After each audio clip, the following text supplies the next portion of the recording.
¿se cambia? Sí. Sí. Los que tengan preguntas ya elaboradas o ya pensadas pueden escribirla en las hojas que estaban adentro de los carpetines y los funcionarios del colegio las van a recoger y al final de la exposición del economista Mazoyer, si el economista Bayán sigue sin aparecer, la vamos a formular. Bueno, buenas noches. Es realmente un gusto participar de este encuentro en representación de mi fuerza política del Frente Amplio. Voy a ir muy rápido porque tenemos mucho material para presentar y el tiempo es escaso.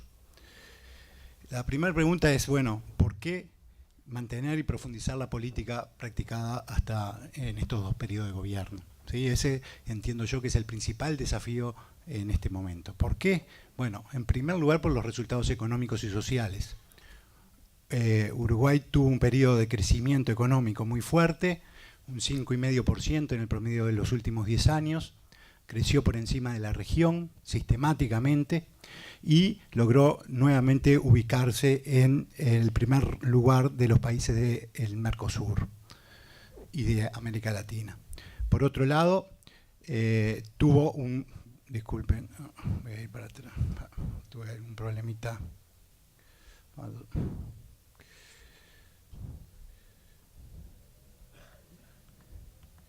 Como está la versión PDF es más complicado. Por otro lado, el aumento de la inversión fue extraordinario en el periodo, alcanzando 24%, aproximadamente 10 puntos más que el promedio del periodo anterior y en parte explicada por la inversión extranjera directa. También se generó un aumento más que significativo en la productividad total de los factores, la productividad de la economía y en el crecimiento agregado.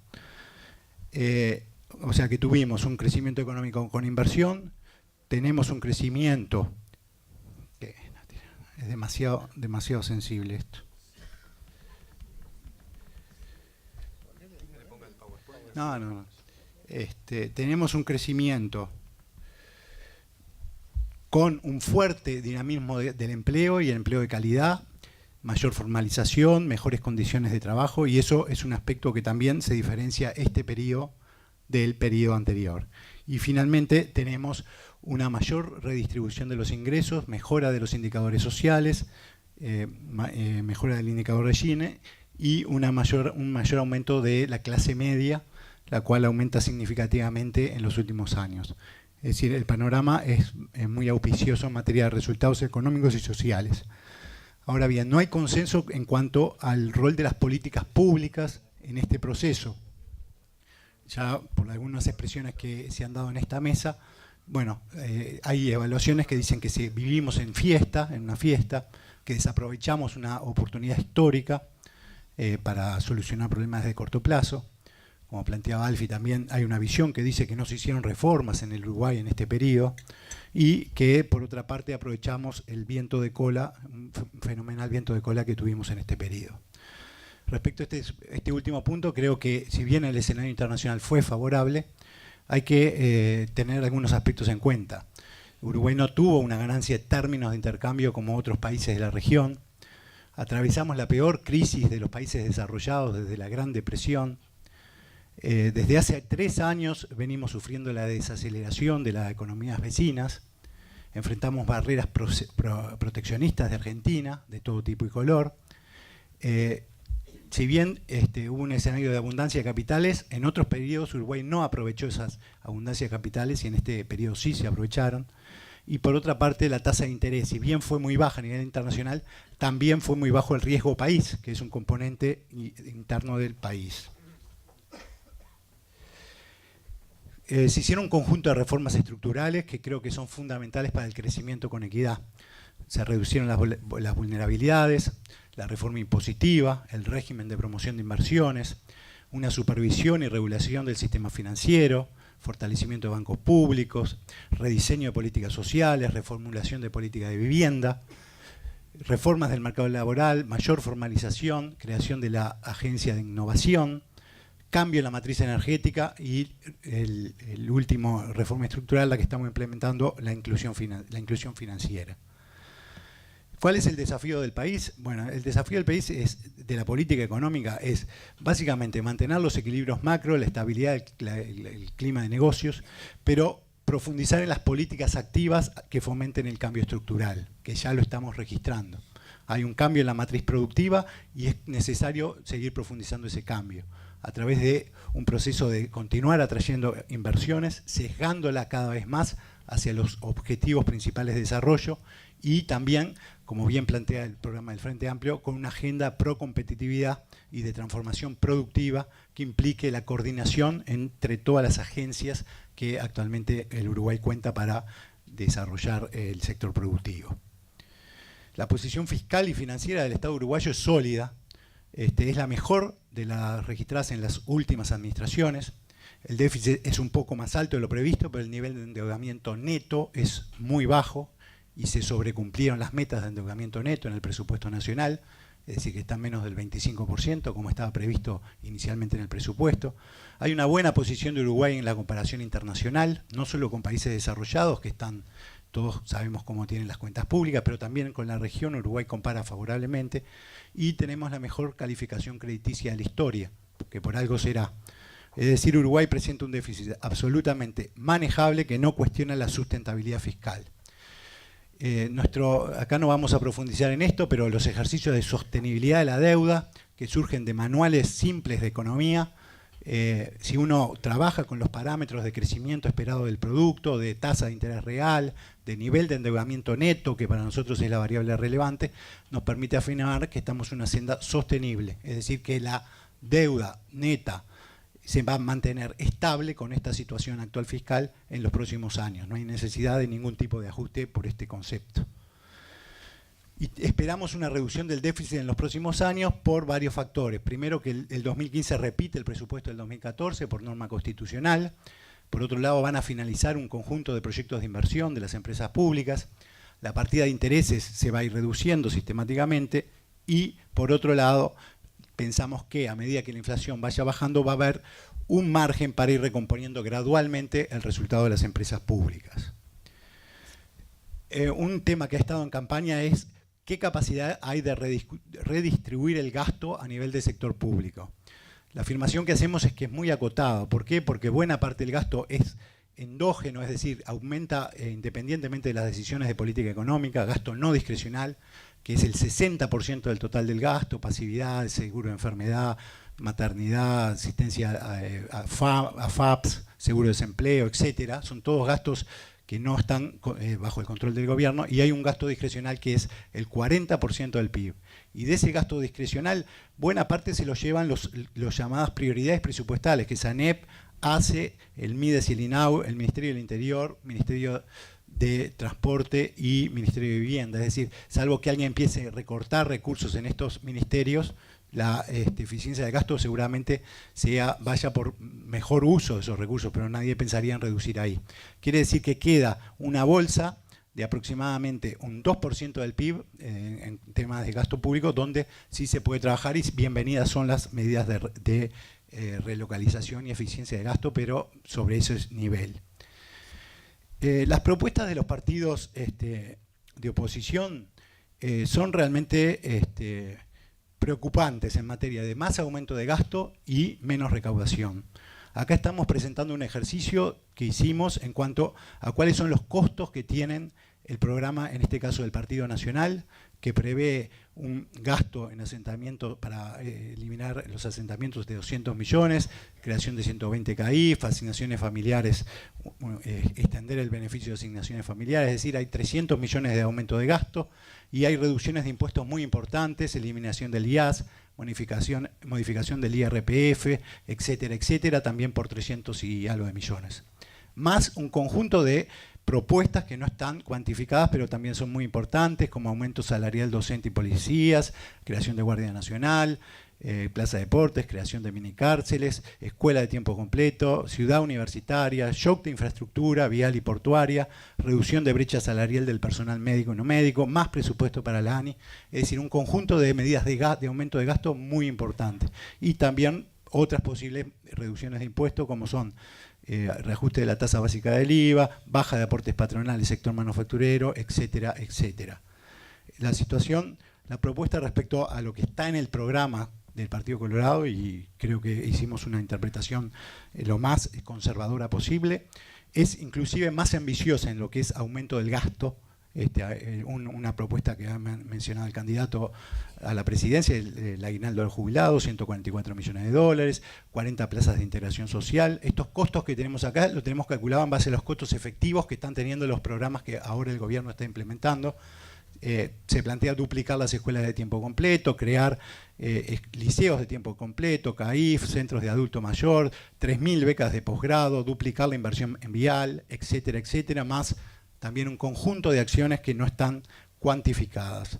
Por lo tanto, ahí hay y del lado de los impuestos también hay un paquete bien expansivo, aumento del mínimo no imponible en 10 BPC, ahora está en 7, estimamos que eso es una pérdida de recaudación de 250 millones de dólares, más otro conjunto de acciones, reducir tarifas eléctricas, de gas, etcétera.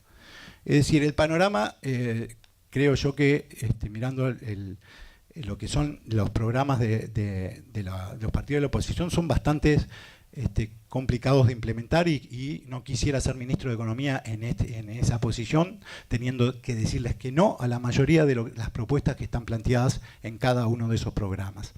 Creo que hay planteos contradictorios en cada uno de los programas. Por un lado se habla de situación fiscal insostenible, pero por otro lado se dice que hay un paquete de baja de impuestos y aumento de gastos. Por otro lado, se habla de mejora de competitividad y sinceramiento cambiario, pero por otro lado se quiere reducir la inflación. Se quiere reducir la inflación, pero se aumenta el gasto público, que en la visión es uno de los componentes principales para aumentar la inflación. Se quiere reducir el costo país, bajando las tarifas públicas, pero sin embargo también se quiere y se pone como fuente de financiamiento una mejora del resultado de las empresas públicas. Y esto no se logra con eficiencia de ninguna forma, se logra con aumento de las tarifas públicas. Finalmente, se quiere reducir el déficit fiscal y se prevé en todos los programas un shock de infraestructura. Es decir, yo lo que creo que es una buena carta de los Reyes Magos. Es posible que en un escenario de la economía creciendo al 10% se pueda cumplir, pero en un escenario donde la realidad es muy diferente, creo que va a generar realmente frustración en los uruguayos porque no se va a poder cumplir las propuestas planteadas. ¿Cuáles son? ¿Cuánto tiempo me queda? ¿Cuáles son los principales desafíos que entendemos de largo plazo que enfrenta la política económica del nuevo gobierno? El primer desafío es el desafío de mejorar la infraestructura. Ahí escuché en algunas oportunidades que no se hizo nada en materia de infraestructura, eso es muy falso. Se priorizaron inversiones. La prioridad de estos gobiernos fue básicamente en energía, porque era el cuello de botella más acuciante. El gobierno del Frente Amplio encontró una situación dramática en materia energética, no se habían hecho inversiones, no sé si era por 20 años, 15 años, porque se apostaba a Argentina, pero se tuvo que hacer una inversión muy fuerte, se podría enumerar todas las inversiones que están planteadas y se hicieron, pero se logró reformar la matriz energética y lo que es fundamental, que es una también reforma creo estructural, reducir el costo de generación eléctrica a futuro, que es un componente fundamental de la estructura de costos de las empresas. Y se logró también la diversificación de la matriz energética. También se hicieron inversiones muy fuertes en comunicaciones, por más que pueda haber una visión crítica de lo que es Antel, pero lo que es cierto es que Uruguay está en los top 10 o top 20 del mundo en lo que es velocidad de banda ancha, móvil, y hay una evaluación muy positiva a nivel internacional de la posición uruguaya en materia de telecomunicaciones. La telefonía móvil es un elemento clave, hay estudios que lo prueban, la telefonía móvil es un elemento clave como propulsor del crecimiento económico. Es una de las innovaciones más grandes que permite mayor ganancia de productividad, mayor crecimiento económico, y ahí es muy bueno que Uruguay esté bien posicionado. En el puerto algo parecido, si estamos en las inversiones del puerto más altas de la historia en valores constantes, podemos apreciar ahí que durante buena parte de los 90 y hasta el 2005 las inversiones en el puerto prácticamente no existieron, y ahora estamos haciendo un conjunto de inversiones bien importantes para la situación del puerto de Montevideo, del puerto de Nueva Palmira, etcétera.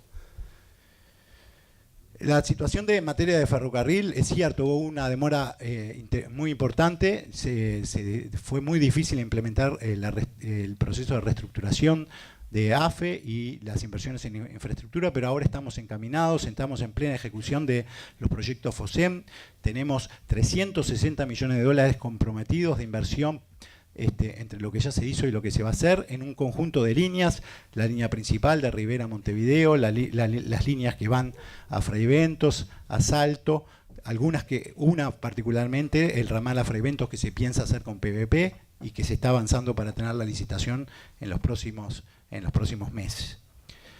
Obviamente que compartimos el diagnóstico de que el principal desafío es la infraestructura vial. ¿Por qué? Porque el tránsito creció muchísimo más que el producto y el nivel de inversiones, si bien fue muy alto, récord de la historia, pero no acompañó el crecimiento de la demanda.